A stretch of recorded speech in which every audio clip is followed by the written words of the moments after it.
가을 끝자락에 차가운 바람이 산등성이를 휘돌아 지나갔습니다. 60대 중반의 박순자는 아들 민수와 며느리 미영과 함께 남편의 산소 앞에 서 있었어요. 벌써 3년째 맞는 기일이었지만 여전히 남편이 없는 현실이 실감나지 않았습니다. 특히 이런 날이면 더욱 그리움이 가슴을 파고들었죠. 어머니, 오늘 제사상 어떠세요? 미영이 정성스럽게 차린 제사상을 가리키며 환한 미소를 지었습니다. 나물 하나하나까지 정갈하게 담긴 그릇들과 정갈하게 깎아놓은 과일들이 눈에 띄었어요. 술도 특별히 좋은 걸로 준비했어요. 아버님께서 생전에 드시던 것 중에서 가장 좋아하시던 거라고 하더라고요. 백화점에서 제일 비싼 걸로 골랐거든요. 순자는 며느리의 지나친 친절과 자세한 설명에 어딘가 모를 불편함을 느꼈습니다. 결혼한 지 5년이 넘었는데도 여전히 사위처럼 극진하게 모시는 게 때로는 어색했어요. 물론 마음은 고마웠지만 뭔가 과도하다는 생각이 들 때가 많았죠. 특히 오늘처럼 제사 준비를 혼자서 다 하겠다며 나서는 모습을 보면 더욱 그랬습니다. 그래, 고생 많이 했구나. 아버지도 좋아하실 거야. 순자가 감사 인사를 하려던 그 순간이었어요. 어디선가 낡은 회색 외투를 입은 수척한 여자가 나타났습니다. 그 여자는 창백하고 움푹 들어간 두 눈으로 미영을 뚫어져라 바라보더니 갑자기 순자에게 성큼 다가왔어요. 그 술 버리세요. 여자의 목소리는 바람 소리보다도 작고 떨렸습니다. 절대로 마시지 마세요. 절대로요. 순자는 순간 온몸에 차가운 소름이 돋았어요. 그 여자의 눈빛에는 절박함과 공포가 동시에 서려 있었습니다. 순자가 뭔가 말하려 하기도 전에 그 여자는 뒤돌아서 산속 어둠 속으로 사라져버렸죠. 마치 처음부터 존재하지 않았던 사람처럼 흔적도 없이 말이에요. 어머니, 무슨 일이세요? 얼굴이 하얗게 되셨는데. 민수가 걱정스러운 목소리로 물었습니다. 아니야, 아무것도 아니다. 그냥 잠깐 어지러웠을 뿐이야. 순자는 두근거리는 심장을 진정시키려 애썼어요. 하지만 그 여자의 경고가 계속 머릿속을 맴돌았습니다.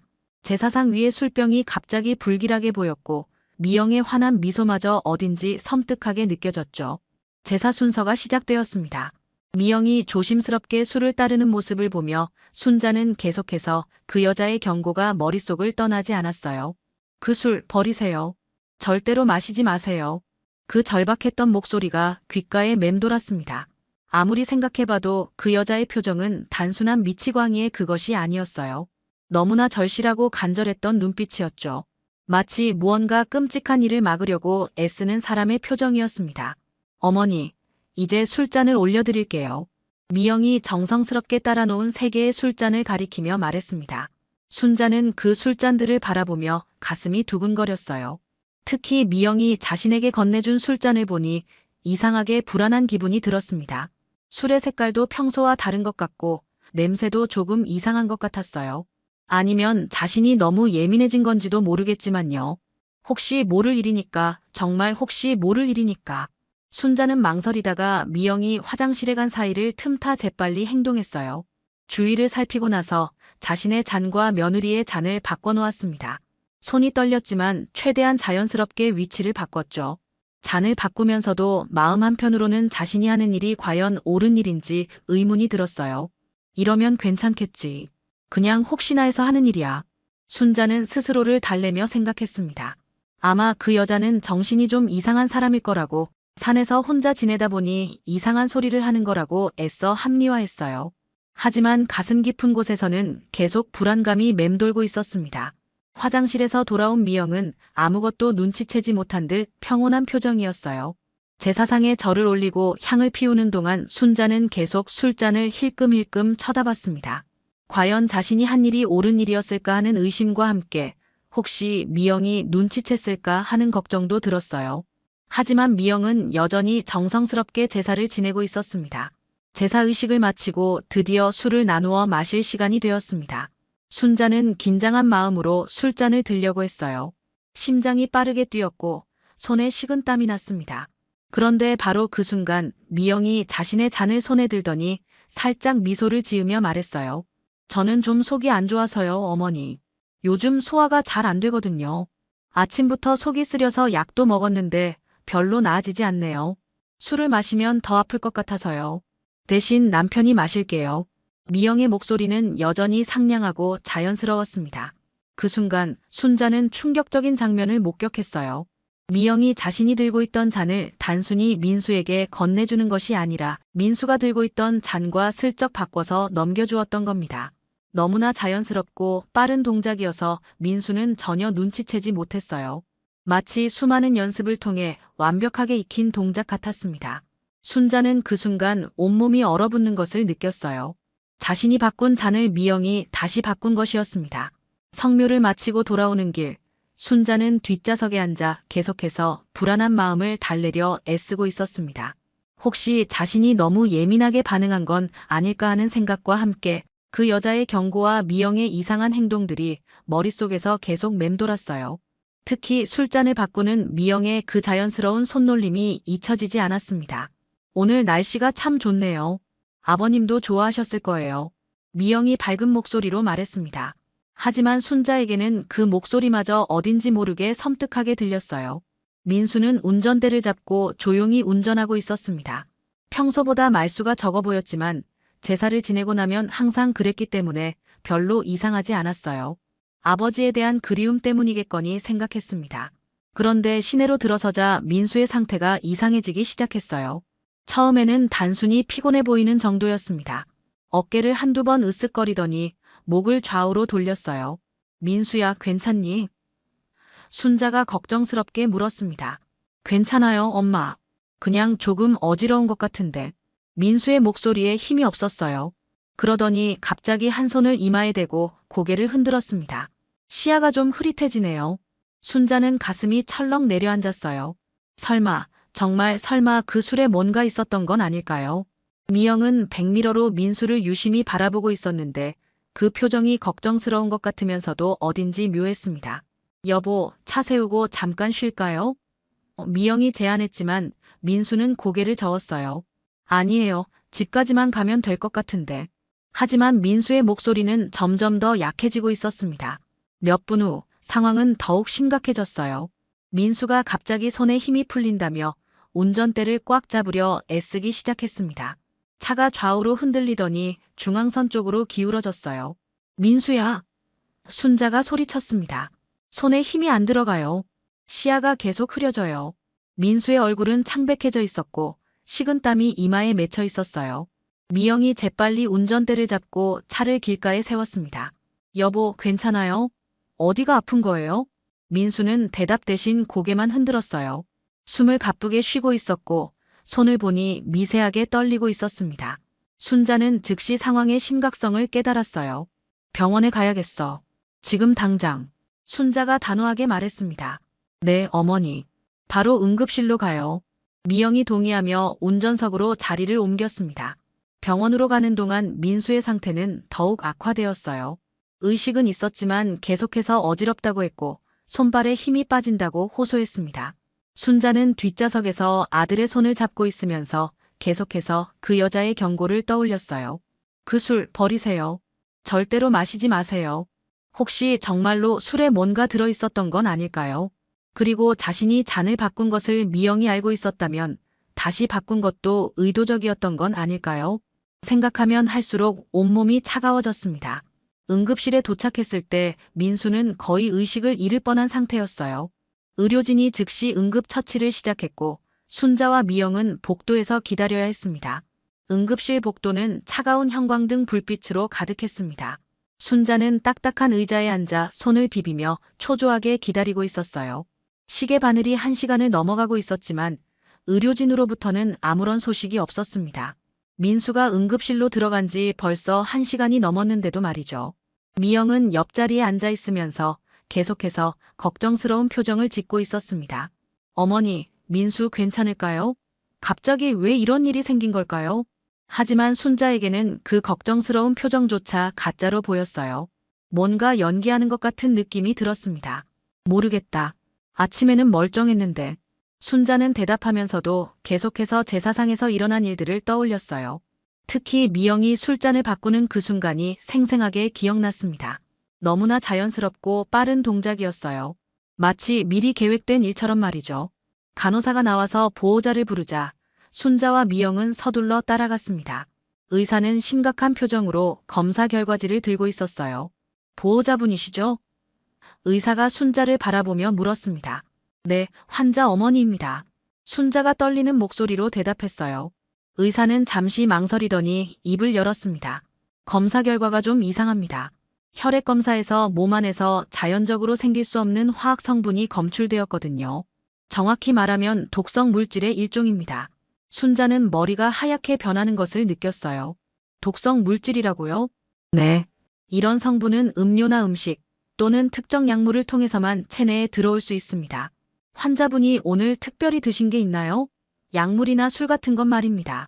의사의 질문에 순자는 즉시 제사 때 마신 술을 떠올렸어요. 제사를 지내고 와서 술을 조금 마셨어요. 순자가 떨리는 목소리로 말했습니다. 그 술에 뭔가 섞여 있었을 가능성이 높습니다. 다행히 생명에는 지장이 없을 것 같지만 좀 더 정밀한 검사가 필요합니다. 의사가 설명하는 동안 순자는 미영의 표정을 슬쩍 살펴봤어요. 미영은 놀란 듯한 표정을 짓고 있었지만 순자에게는 그것도 연기처럼 보였습니다. 어머, 그럼 제사 음식 중에 뭔가 잘못된 게 있었던 건가요? 미영이 당황한 목소리로 물었어요. 순자는 그 순간 모든 퍼즐이 맞춰지는 것을 느꼈습니다. 제사상을 차린 건 미영이었고 술을 준비한 것도 미영이었어요. 그리고 자신이 술잔을 바꾼 것을 알면서도 다시 바꿨던 것도 미영이었습니다. 무엇보다 그 산에서 만난 여자의 경고가 현실이 되었어요. 의사 선생님, 그 독성 물질이 정확히 뭔지 알 수 있을까요? 순자가 떨리는 목소리로 물었습니다. 좀 더 정밀한 분석이 필요하지만 일단 신경계에 영향을 주는 물질인 것 같습니다. 손발마비나 의식 저하를 일으킬 수 있는 성분이에요. 다행히 치명적인 수준은 아니지만 조금만 더 많이 섭취했다면 위험했을 수도 있습니다. 순자는 온몸에 소름이 돋았어요. 만약 자신이 술잔을 바꾸지 않았다면, 그리고 미영이 다시 바꾸지 않았다면 자신이 그 독을 마셨을 텐데. 아니, 애초에 미영이 계획한 대로라면 자신이 죽었을지도 모르는 일이었어요. 어머니, 정말 다행이에요. 민수가 큰일 날 뻔했네요. 미영이 안도의 한숨을 쉬며 말했지만 순자는 그 말이 전혀 진심으로 들리지 않았습니다. 오히려 계획이 틀어진 것에 대한 아쉬움 같은 게 느껴졌어요. 병원에서 돌아온 순자는 집에 혼자 앉아 그날 일어난 모든 일들을 차근차근 되짚어보고 있었습니다. 민수는 하룻밤 입원하게 되었고 미영은 병원에서 돌봐주겠다며 남아있었어요. 순자는 혼자 있는 시간 동안 계속해서 의심스러운 점들을 정리해보았습니다. 첫 번째, 제사 음식과 술을 모두 미영이 준비했다는 점이었어요. 평소에도 미영은 정성스럽게 준비했지만 오늘은 유난히 더 신경을 쓰는 것 같았습니다. 특히 술에 대해서는 아버님이 생전에 가장 좋아하시던 것이라며 자꾸 강조했었죠. 두 번째는 그 산에서 만난 여자의 정확한 경고였습니다. 그 술 버리세요. 절대로 마시지 마세요. 그 여자는 분명히 뭔가 알고 있었어요. 단순한 미치광이가 아니라 진짜로 위험을 경고하려던 사람이었던 겁니다. 세 번째, 그리고 가장 중요한 것은 술잔을 바꾸는 미영의 행동이었어요. 순자는 그 장면을 머릿속에서 몇 번이고 되돌려봤습니다. 미영이 자신의 잔을 민수와 바꾸는 동작이 너무나 자연스럽고 빨랐어요. 마치 이미 예상하고 있었던 것처럼 말이죠. 순자는 거실을 걸어다니며 생각을 정리했어요. 내가 잔을 바꾼 걸 미영이 알고 있었다. 그래서 다시 바꾼 거야. 목소리가 떨렸습니다. 처음부터 계획된 일이었어. 나를 독살하려던 계획이. 그런데 여기서 더 끔찍한 사실을 깨달았어요. 자신이 잔을 바꾸는 바람에 결국 아들이 독을 마시게 되었다는 것이었습니다. 미영은 순자가 잔을 바꿀 것까지 예상했던 걸까요? 아니면 단순히 상황에 맞춰 대응한 것일까요? 내가 내 손으로 내 아들을 위험에 빠뜨렸어. 순자는 소파에 주저앉으며 눈물을 흘렸습니다.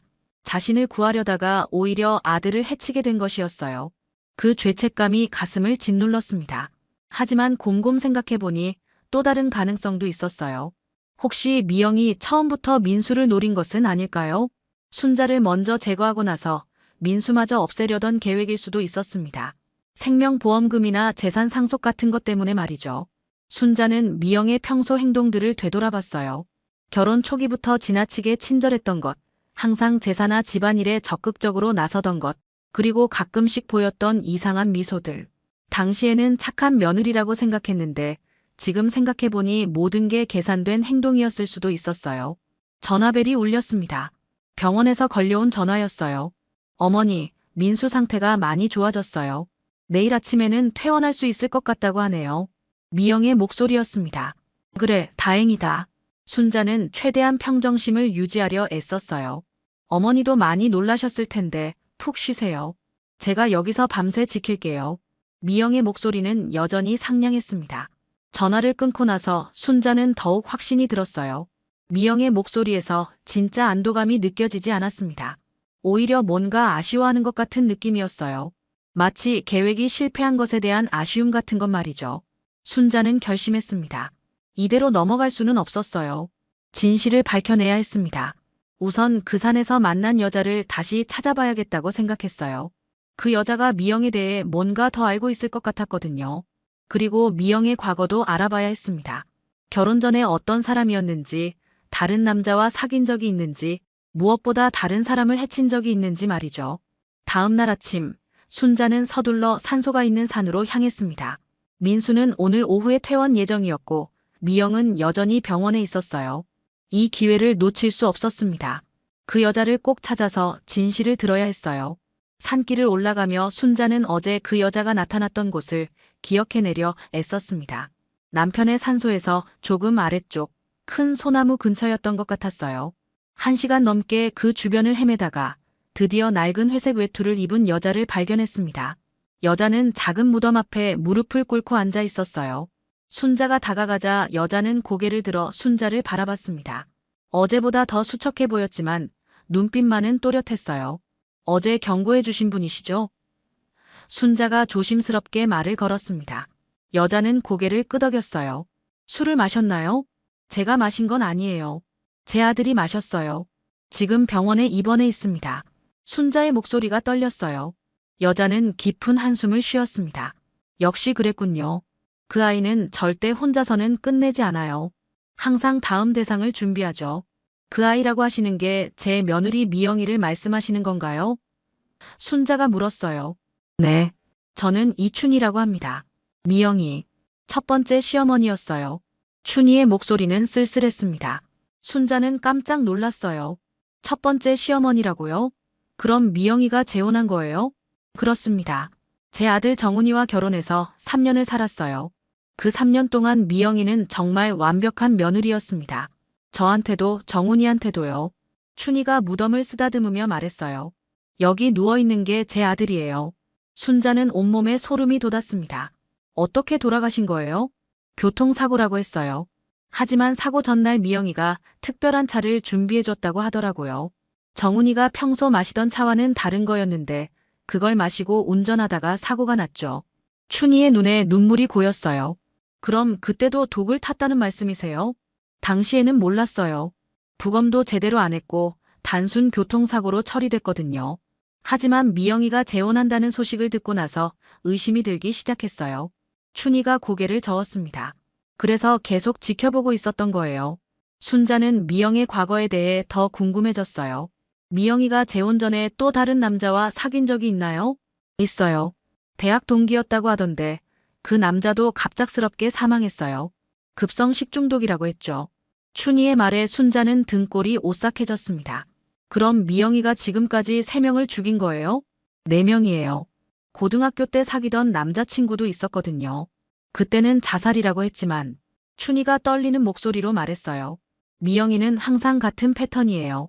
처음에는 완벽한 여자친구나 며느리 역할을 하다가 적당한 때가 되면 독을 써서 제거해버려요. 순자는 무릎에 힘이 빠지는 것을 느꼈습니다. 그럼 저도 표적이었던 거네요. 그렇죠. 아마 시어머니부터 먼저 제거하고 나중에 남편까지 없앨 계획이었을 거예요. 보험금이나 재산 때문에 말이에요. 춘희가 순자의 손을 잡았어요. 다행히 어제 제가 경고해서 큰일은 막았지만 아직 끝난 게 아니에요. 어떻게 해야 하죠? 순자가 절망적인 목소리로 물었어요. 증거를 찾아야 해요. 그리고 경찰에 신고해야 합니다. 저 혼자서는 아무도 믿어주지 않았지만 이번에는 실제 피해자가 있으니까 다를 거예요. 춘희가 단호하게 말했습니다. 순자는 결심했어요. 더 이상 미영을 그냥 둘 수는 없었습니다. 아들을 지키기 위해서라도 진실을 밝혀내야 했어요. 저 도와주세요.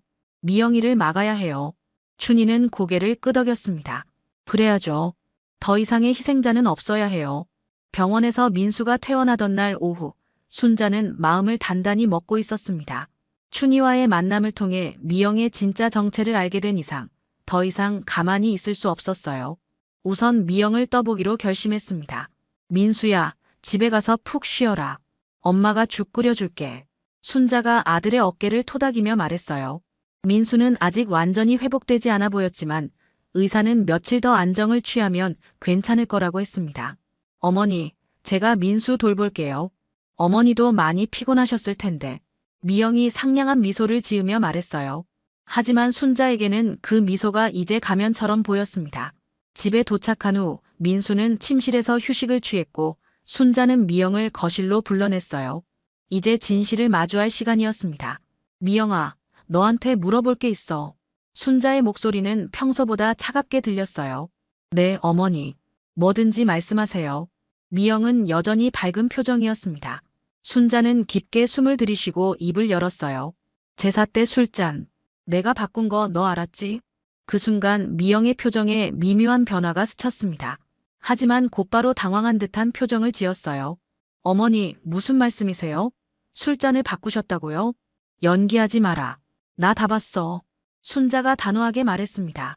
내가 내 잔이랑 민수 잔을 바꾸는 것도 봤고. 미영은 잠시 침묵했다가 갑자기 웃음을 터뜨렸어요. 그 웃음소리가 순자의 등골을 오싹하게 만들었습니다.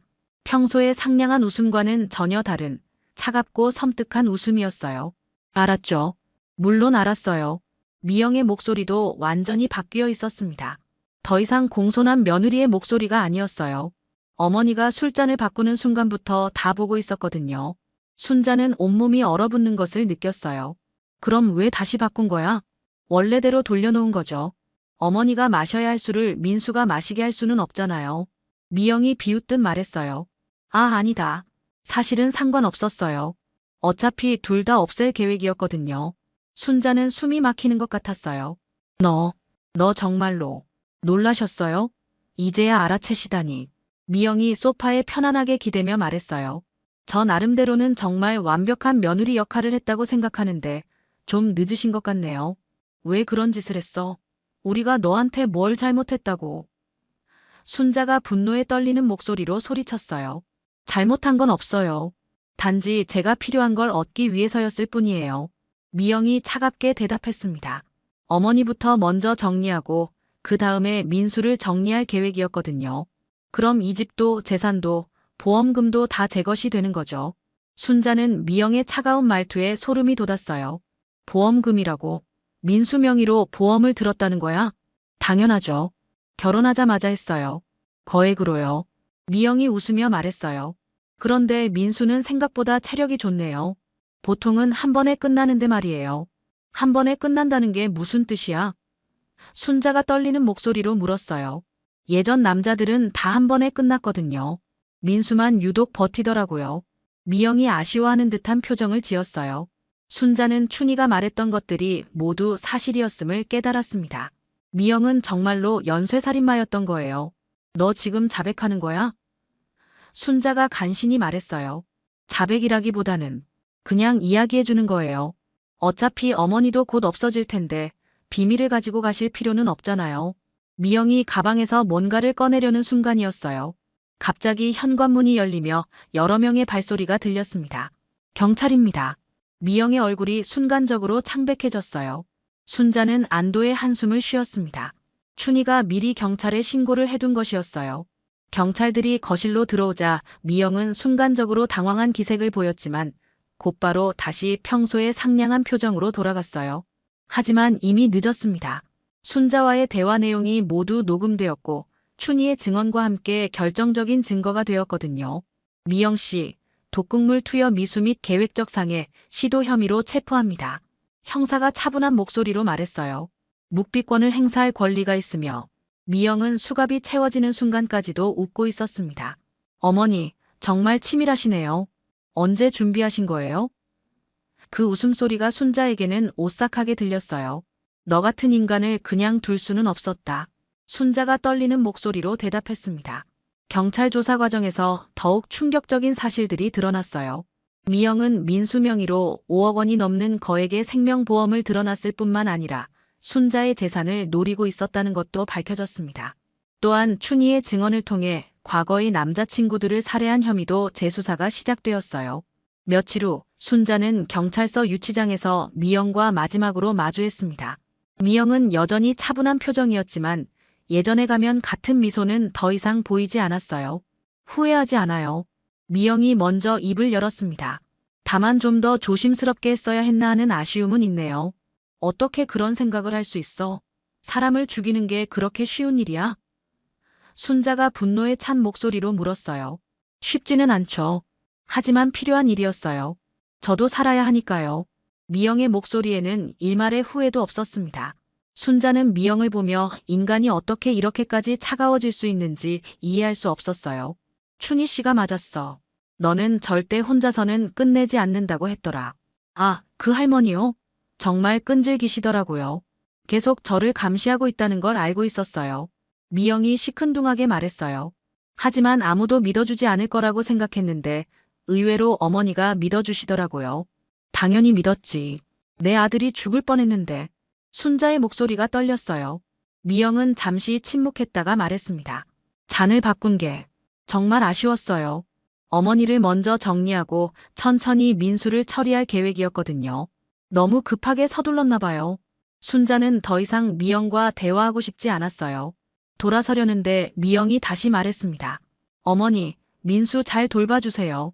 저 없이도 행복하게 사시길 바라요. 그 말이 마치 진심 어린 며느리의 마지막 인사처럼 들려서 더욱 소름 끼쳤어요. 재판에서 미영은 살인 미수와 사기 등의 혐의로 15년형을 선고받았습니다. 과거의 다른 사건들도 재수사되면서 추가 기소될 가능성이 높았어요. 민수는 충격에서 완전히 회복하는 데 시간이 걸렸지만 점차 일상을 되찾아갔습니다. 엄마, 정말 고마워요.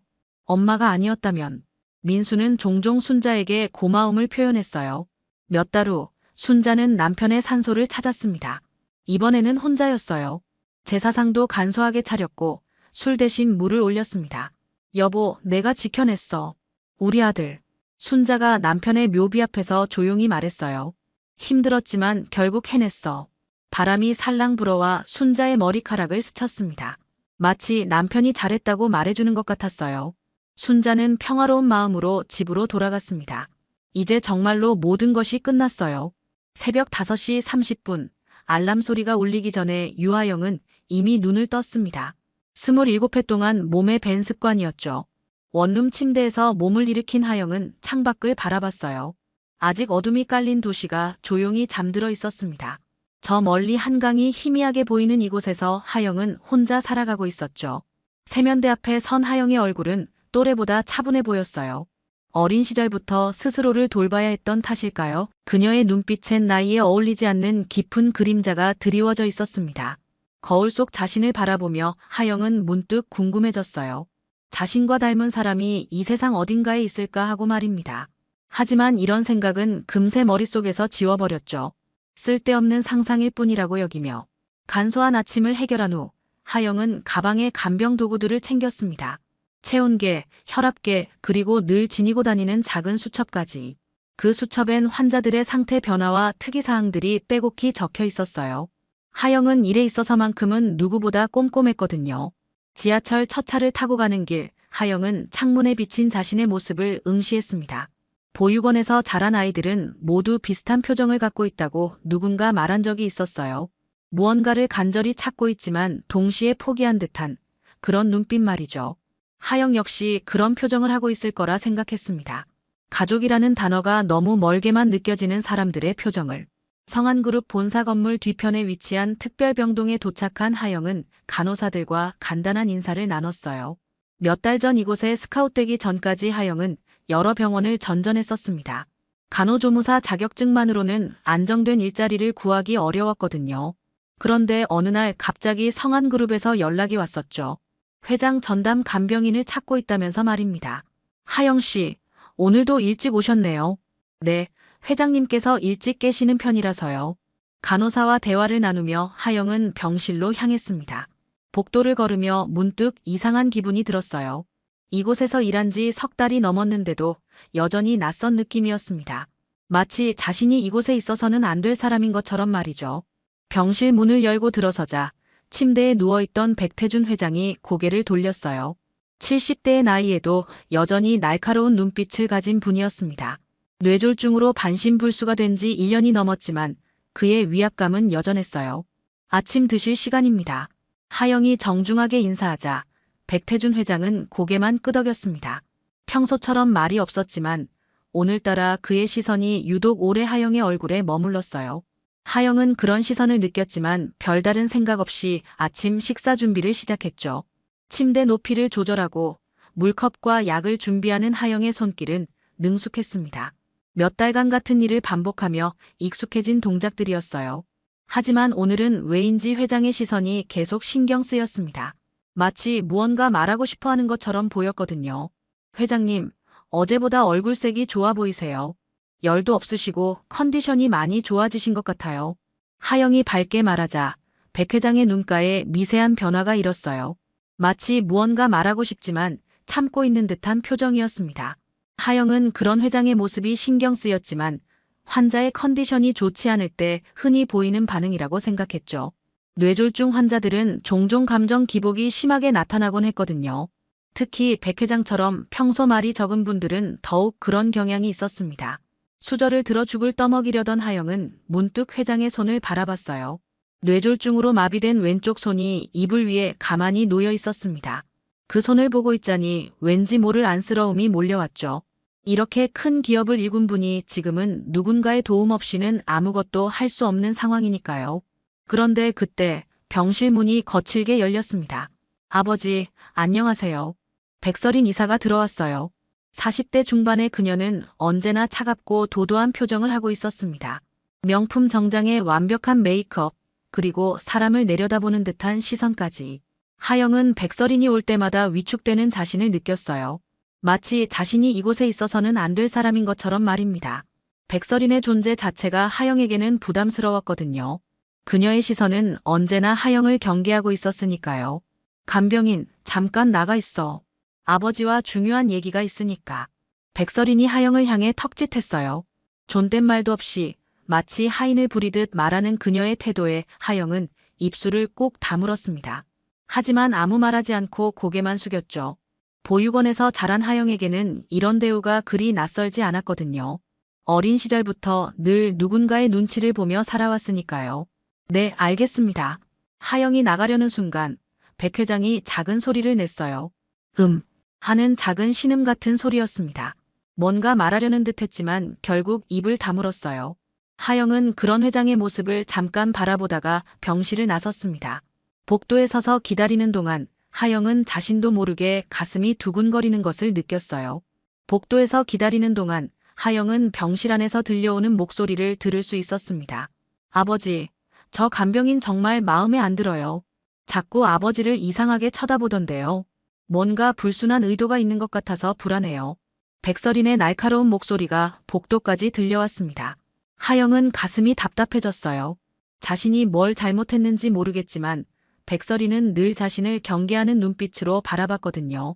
그리고 간병인이 주제에 너무 나서는 것 같아요. 아버지한테 이것저것 말 걸고 마치 가족인 양 행동하잖아요. 정말 보기 거북해요. 돈 받고 일하는 사람이 선을 넘는 것 같아서 기분이 나빠요. 하영의 얼굴이 빨갛게 달아올랐습니다.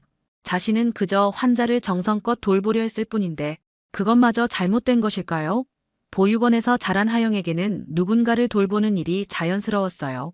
가족 없이 자란 아이들은 오히려 다른 사람에게 더 따뜻하게 대하곤 했거든요. 하지만 그런 마음조차 백설인에게는 불순한 의도로 보이는 모양이었습니다. 병실 안이 잠시 조용해졌다가 다시 백설인의 목소리가 들렸어요. 아버지도 요즘 이상해요. 저 간병인이 오면 표정이 달라지잖아요. 혹시 치매기가 있는 건 아니죠? 아니면 저 여자가 뭔가 수상한 짓이라도 하는 건 아닐까요? 하영은 주먹을 꽉 쥐었습니다. 자신이 회장에게 수상한 짓을 한다니 그런 말을 들으니 억울했어요. 하영은 단 한 번도 사적인 감정을 드러낸 적이 없었거든요. 그저 묵묵히 자신의 일만 해왔을 뿐이었는데. 그런데 이상했습니다. 병실 안에서 백 회장의 목소리는 전혀 들리지 않았어요. 평소라면 백설인의 말에 뭔가 반응을 보일 텐데 오늘은 완전히 침묵을 지키고 있었습니다. 마치 딸의 말에 동의하지 않는다는 듯이요. 10분 정도 지나자 백설인이 병실에서 나왔습니다. 그녀는 복도에 서 있던 하영을 차갑게 쳐다봤어요. 간병인, 당신 혹시 우리 아버지한테 이상한 생각 갖고 있는 거 아니죠? 네. 무슨 말씀이신지. 재산이나 그런 거 말이에요. 아버지가 치매에 걸렸다고 생각해서 뭔가 꾀를 부리려는 건 아니겠죠? 하영은 어이가 없었습니다. 자신을 돈에 눈이 먼 사람으로 보는 건가요? 하영은 그런 생각을 해본 적이 단 한 번도 없었거든요. 그런 생각 전혀 없습니다. 저는 그냥 제 일만 열심히 할 뿐이에요. 그럼 좋고. 앞으로 불필요한 대화는 자제하세요. 간병인은 간병만 하면 되는 거예요. 백설이는 그렇게 말하고는 성큼성큼 걸어갔습니다. 하영은 그녀의 뒷모습을 바라보며 한숨을 쉬었어요. 왜 자신을 그렇게 싫어하는지 정말 이해할 수 없었습니다. 다시 병실로 들어가자 백 회장이 창밖을 바라보고 있었어요. 그의 표정은 평소보다 더욱 침울해 보였습니다. 하영은 조심스럽게 다가갔죠. 회장님, 식사 마저 하시겠어요? 백 회장이 천천히 고개를 돌렸습니다. 그런데 이상했어요. 그의 눈빛이 평소와 완전히 달랐거든요. 마치 미안해하는 듯한, 그리고 무언가 말하고 싶어하는 듯한 표정이었습니다. 하영은 그런 회장의 모습에 당황했어요. 그날 오후 내내 백 회장은 유독 말이 없었습니다. 평소에도 말이 적은 편이었지만 오늘은 완전히 다른 분위기였어요. 하영을 바라보는 시선도 어딘지 모르게 애틋해 보였습니다. 마치 무언가 중요한 비밀을 간직하고 있는 사람처럼 말이죠. 며칠이 지나면서 백 회장의 상태는 점점 악화되기 시작했습니다. 고열이 계속되고 식은땀을 흘리며 잠을 제대로 이루지 못했어요. 하영은 밤낮 없이 회장을 돌봤습니다. 체온을 재고 물수건으로 열을 식혀주고 약을 먹이는 일을 반복했죠. 간호사들도 교대로 와서 도왔지만 하영이 가장 오래 회장 곁에 머물렀습니다. 회장님, 조금만 더 힘내세요. 열이 떨어지고 있어요. 하영이 걱정스러운 목소리로 말했지만 백 회장은 여전히 힘들어했어요. 고열 때문인지 의식이 흐릿해 보였습니다. 그러던 중 간호사가 급하게 들어왔어요. 하영 씨, 회장님 환복을 갈아입혀 드려야 할 것 같아요. 너무 많이 땀을 흘리셔서 옷이 다 젖었거든요. 간호사는 다른 환자를 돌봐야 한다며 잠시 자리를 비웠습니다. 병실에는 하영과 백 회장만 남게 되었죠. 하영은 깨끗한 환복을 준비하고 회장에게 다가갔어요. 회장님, 옷을 갈아입으셔야 해요. 조금만 참으세요. 백 회장은 미약하게 고개를 끄덕였습니다. 하영은 익숙한 손길로 회장의 상의부터 벗기기 시작했어요. 몇 달간 간병을 하면서 이런 일은 일상이 되어 있었거든요. 상의를 벗긴 후 하영은 회장의 하의에 손을 댔습니다. 환복 바지의 끈을 풀고 천천히 내리는 순간이었어요. 하영의 손이 갑자기 멈췄습니다. 백 회장의 오른쪽 허벅지에 선명한 흉터가 보였거든요. 길쭉한 흉터였는데 마치 칼에 베인 것처럼 깊고 오래된 상처였어요. 하영은 그 흉터를 보는 순간 머릿속이 하얗게 변했습니다. 어린 시절의 기억이 갑자기 되살아났거든요. 보육원에 있을 때 원장 선생님이 하영에게 했던 말이 떠올랐어요. 하영아, 내 아버지에게도 이런 흉터가 있었단다. 오른쪽 허벅지에 길게 난 흉터 말이야. 어릴 때 사고로 다쳤다고 하셨거든. 그때는 단순히 아버지에 대한 이야기로만 들었었는데 지금 눈앞에 똑같은 흉터가 있었습니다. 하영은 손을 덜덜 떨며 그 흉터를 바라봤어요. 우연의 일치일까요? 아니면 아버지. 하영의 입에서 작은 중얼거림이 새어나왔습니다. 자신도 모르게 나온 말이었어요. 27년 동안 한 번도 불러본 적 없는 그 단어가 자연스럽게 흘러나왔습니다. 백 회장이 눈을 번쩍 떴어요.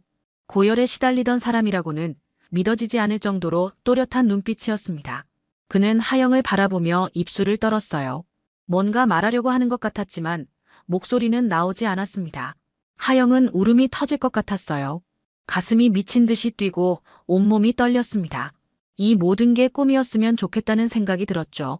하지만 눈앞의 흉터는 너무나 선명했고 회장의 놀란 표정은 너무나 진짜였습니다. 저는 유하영이에요. 혹시 하영은 말을 잇지 못했어요. 너무 많은 감정이 한꺼번에 몰려왔거든요. 27년 동안 궁금했던 아버지가 바로 자신이 돌보던 환자였다는 사실이 믿어지지 않았습니다. 백 회장은 하영을 바라보며 천천히 눈을 감았어요. 그의 얼굴에는 복잡한 감정들이 스쳐 지나갔습니다. 미안함, 슬픔, 그리고 뭔가 결심하는 듯한 표정까지.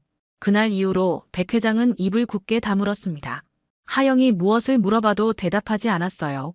마치 그 순간의 일을 없었던 일로 만들려는 듯 했습니다. 그날 밤 하영은 잠을 이룰 수 없었습니다. 낮에 본 그 흉터가 계속 눈앞에 어른거렸거든요. 원룸 침대에 누워 천장을 바라보며 하영은 어린 시절의 기억들을 하나하나 되짚어봤어요. 보육원 원장이 했던 말, 자신의 출생신고서에 적힌 아버지의 이름, 그리고 오늘 본 그 흉터까지. 다음 날 아침 하영은 평소보다 일찍 병원에 도착했습니다. 백 회장을 보는 순간 어제의 일이 꿈이 아니었다는 것을 다시 한번 깨달았어요. 회장은 하영을 보자마자 시선을 피했습니다. 마치 부끄러워하는 듯한, 그리고 무언가 숨기려는 듯한 표정이었죠. 회장님, 아침 식사 시간이에요. 하영이 말했지만 백 회장은 고개를 돌린 채 대답하지 않았어요. 평소에도 말이 적었지만 오늘은 완전히 입을 다물고 있었습니다. 하영은 그런 회장의 모습을 보며 가슴이 답답했어요. 점심시간이 되자 백설인이 나타났습니다. 그녀는 평소보다 더욱 날카로운 표정을 하고 있었어요. 간병인, 어제 우리 아버지한테 뭔 짓을 한 거야? 네, 무슨 말씀이신지. 아버지가 갑자기 이상해졌다고 간호사들이 그러던데 당신이 뭔가 했을 거 아니야. 하영은 당황했습니다. 어제 일을 백설인이 알고 있는 건가요? 아니면 단순히 의심하는 것뿐일까요? 아무것도 하지 않았어요. 그냥 평소처럼 간병만 했을 뿐이에요. 거짓말하지 마. 간호사가 말하는데 당신이 아버지 옷을 갈아입히다가 갑자기 이상한 말을 중얼거렸다고 하던데. 하영의 얼굴이 창백해졌어요. 간호사가 들었던 건가요? 하영은 어제 자신이 무의식 중에 아버지라고 중얼거렸던 것을 기억했습니다. 그건 그냥 뭐야? 설마 우리 아버지한테 이상한 망상이라도 갖고 있는 거야? 아니면 정말로 뭔가 수상한 짓을 한 거고.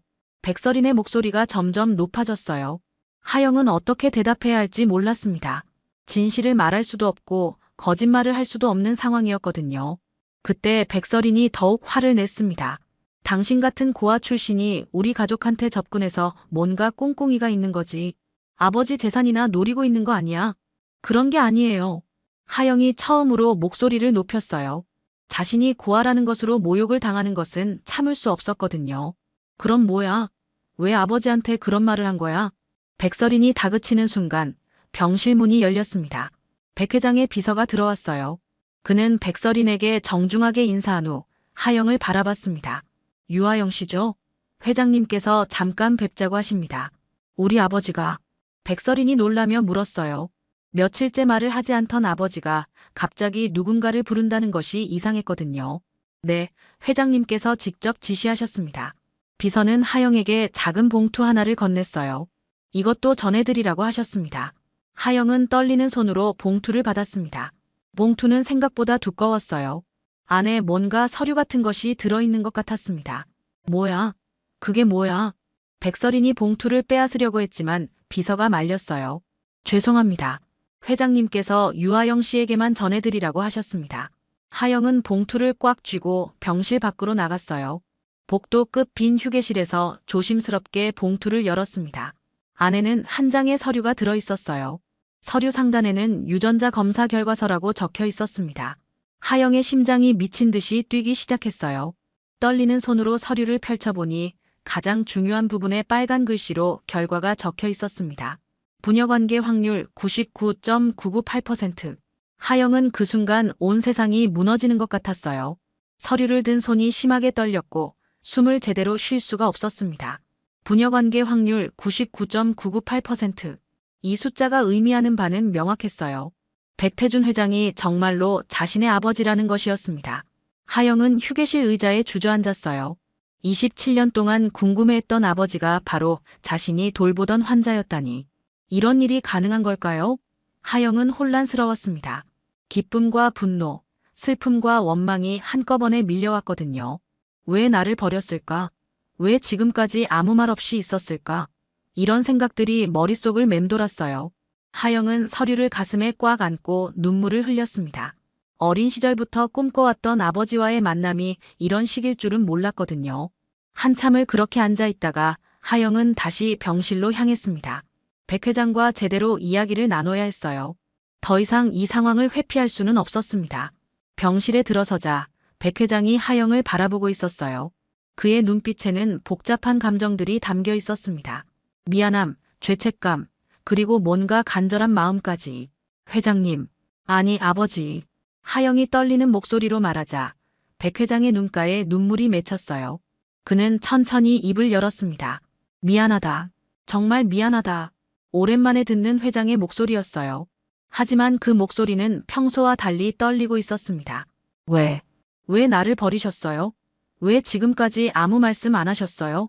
하영이 울음을 터뜨리며 물었어요. 27년간 참아왔던 모든 감정이 한꺼번에 쏟아져 나왔습니다. 말할 수가 없었다. 너를 인정하면 너에게 위험이 될 것 같아서. 백 회장이 힘겹게 말했어요. 뇌졸중 후유증으로 말하기 어려운 상황이었지만 그는 끝까지 말을 이어갔습니다. 서린이가 알게 되면 너를 해칠까봐. 하영은 그제야 상황을 이해하기 시작했어요. 백서린이 자신을 그렇게 경계하고 미워했던 이유가 있었던 거였습니다. 혹시 그녀가 자신의 정체를 알고 있었던 걸까요? 아버지, 저는 그냥 아버지가 누구인지만 알고 싶었어요. 다른 건 아무것도 바라지 않았어요. 알고 있다. 너는 착한 아이야. 너무 착해서 미안하다. 백 회장이 손을 내밀었어요. 하영은 그 손을 잡았습니다. 아버지의 손은 차갑고 거칠었지만 하영에게는 세상에서 가장 따뜻하게 느껴졌어요. 너는 내 유일한 진짜 피부치다. 네, 서린이는 내가 키운 거지만 친딸이 아니야. 너만이 내 진짜 딸이다. 하영은 깜짝 놀랐어요. 백서린이 친딸이 아니라니 이런 비밀이 있었던 건가요? 그럼 왜 너를 낳은 후 사업이 어려워졌어. 적들이 많았고 너에게 위험이 될 것 같아서.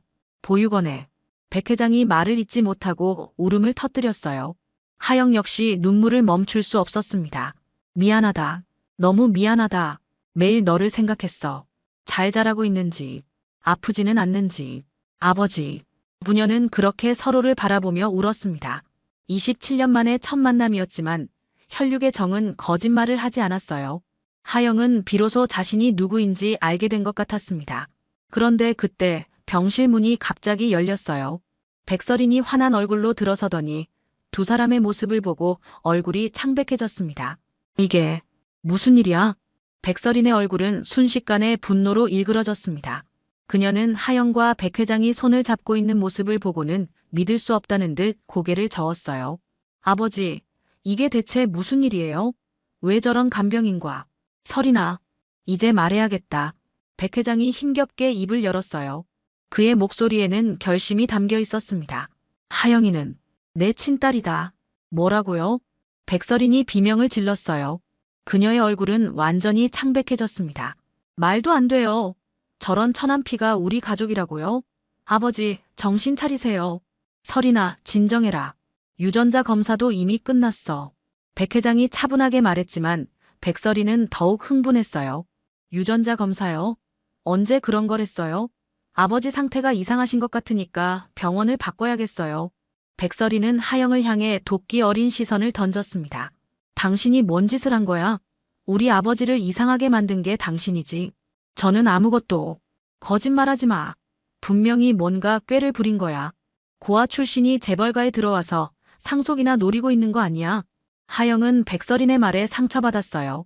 하지만 더 이상 참을 수 없었습니다. 저는 돈 때문에 이런 게 아니에요. 저는 그냥 아버지를 만나고 싶었을 뿐이에요. 아버지라고. 감히 우리 아버지를 아버지라고 불러. 백서린이 하영에게 달려들려고 했지만 백 회장이 큰 소리로 제지했어요. 그만해. 서린아, 너야말로 정신 차려라. 백 회장의 목소리에는 평소에 볼 수 없던 권위가 담겨 있었습니다. 백서린은 깜짝 놀라며 아버지를 바라봤어요. 하영이는 내 친딸이야. 그리고 너는 내가 입양한 거잖아. 그게 뭐 어떻다는 거예요? 저를 키워주신 건 아버지잖아요. 물론이다. 너도 내 소중한 딸이야. 하지만 하영이를 모른 척할 수는 없어. 백설이는 믿을 수 없다는 표정으로 두 사람을 번갈아 봤어요. 그녀의 머릿속은 복잡했습니다. 지금까지 자신이 유일한 상속자라고 생각해왔는데 갑자기 친딸이 나타난 거였거든요. 아버지, 이건 말이 안 돼요. 저 여자는 분명히 뭔가 꾀를 부린 거예요. DNA 조작이라는 것도 있잖아요. 설이나 그만해라. 나는 이미 모든 걸 확인했어. 백 회장은 하영의 손을 더욱 꽉 잡았어요. 하영아, 미안하다. 이렇게 늦게 너를 찾아서. 백설이는 그 모습을 보며 분노에 떨었습니다. 지금까지 자신만이 아버지의 전부라고 생각했는데 갑자기 나타난 이복 동생 때문에 모든 게 달라질 것 같았거든요. 좋아요. 그렇다면 제대로 알아보겠어요. 저 여자가 정말 아버지 딸인지 아니면 사기를 치는 건지 말이에요. 백설이는 그렇게 말하고는 병실을 나가버렸어요. 하지만 그녀의 머릿속에는 이미 계획이 세워지고 있었습니다. 아버지의 정신 상태를 문제 삼아 후견인 선임을 신청하고 하영을 사기 혐의로 고발하는 것이었어요. 병실에 조용함이 찾아왔지만 하영은 불안했습니다. 백설인이 가만히 있을 것 같지 않았거든요. 아버지, 괜찮으실까요? 걱정하지 마라. 내가 모든 걸 준비해 둘 거야. 백 회장의 눈빛에는 결의가 담겨 있었어요. 그는 이미 마음속으로 계획을 세우고 있었습니다. 하영을 보호하고 그녀가 정당한 대우를 받을 수 있도록 모든 준비를 해두어야 했거든요. 그날 밤 백 회장은 비서를 불러 중요한 지시를 내렸습니다. 법정 후견인 변경 서류와 상속 관련 문서들을 새로 작성하라는 것이었어요. 며칠 후 백설이는 자신의 계획을 실행에 옮겼습니다. 그녀는 법원에 아버지의 정신 상태를 문제 삼아 강제 후견인 선임을 신청했고 동시에 하영을 사기 및 노인 학대 혐의로 고발했어요. 또한 언론사에도 연락해서 가짜 딸 사기극이라는 제목으로 기사가 나가도록 했습니다. 아버지를 요양원으로 모셔야 해요. 지금 정신 상태로는 혼자 계시면 위험해요. 백설인이 병실에서 큰 소리로 말했어요. 하영은 그 말을 듣고 가슴이 철렁했습니다. 이제 막 아버지를 찾았는데 다시 떨어져야 한다는 건가요? 설이나, 나는 정신이 멀쩡해. 백 회장이 단호하게 말했지만 백설이는 들으려 하지 않았어요. 아버지, 저런 사기꾼한테 속으셨잖아요. 그게 정상이에요? 그때 병실 문이 열리고 정장을 입은 중년 남성이 들어왔습니다. 백 회장의 오랜 변호사인 김 변호사였어요. 회장님, 말씀하신 서류들을 모두 준비했습니다. 서류요? 무슨 서류 말이에요? 백설인이 의심스러운 눈빛으로 물었어요. 김 변호사는 가방에서 두꺼운 서류 뭉치를 꺼냈습니다. 회장님께서 법정 후견인 변경과 상속 관련 서류를 새로 작성하시라고 하셨습니다. 뭐라고요? 백설인의 얼굴이 창백해졌어요. 또한 회장님께서 남기신 육성 녹음도 있습니다. 김 변호사가 녹음기를 틀자 백 회장의 목소리가 또렷하게 들려왔어요. 나, 백태주는 정신이 온전한 상태에서 이 말을 남깁니다. 유하영은 내 친딸이며 DNA 검사를 통해 확인되었습니다. 그동안 숨겨왔던 이유는 그녀의 안전을 위해서였습니다. 하지만 설인이도 내가 사랑하는 딸입니다. 두 딸이 함께 회사를 이끌어갔으면 좋겠습니다. 녹음이 끝나자 병실은 정적에 휩싸였어요. 백설이는 놀란 표정으로 아버지를 바라봤습니다. 아버지, 저도 여전히 딸이라고 생각하시는 거예요?